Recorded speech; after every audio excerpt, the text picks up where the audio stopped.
Sadyang masikip na ang mga kalsada sa Metro Manila. Pero ayon sa MMDA o ang Metro Manila Development Authority, hindi naman pwedeng instant ang pagbabago para maayos ang problema. Ano-ano nga bang pwedeng gawin para kahit papaano gumaan ang biyahe ng mga motorista? May special report si Rafi Tim.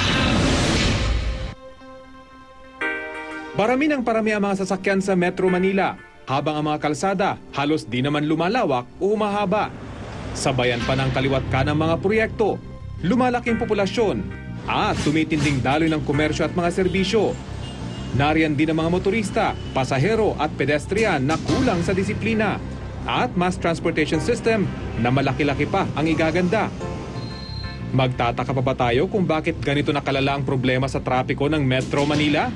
Hindi magkakasya yon sa 636 square kilometers na Metro Manila. Puno na yung swimming pool, buhusan mo pa ng buhusan ng tubig, aapaw talaga yon. Komplikadong problema na nangangailangan ng masusing pag-aaral. Pero sa ngayon, may ilang mga bagay na raw ang maaaring gawin para maibsan ang araw-araw na kalbaryong pinapasan ng mga taga-Metro Manila. Itong 5 suggestion na to pinili namin on the basis of its ease in implementation. Hindi rin siya kailangan ng malaking budget at saka applicable siya sa kahit anong lugar.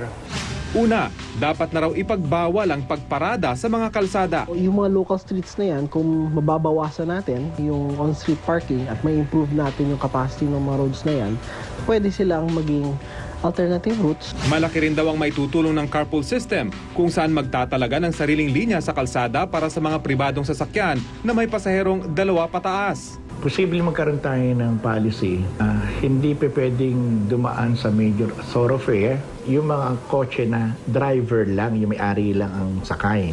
At kung staggered working hours o magkakaibang oras ng pasok at uwian ng mga empleyado, maiibsan daw ang biglaang buhos ng mga motorista at pasahero sa kalsada. Pwedeng pumasok ang private na 9 o'clock, ang government 7:30, ang school 7 a.m.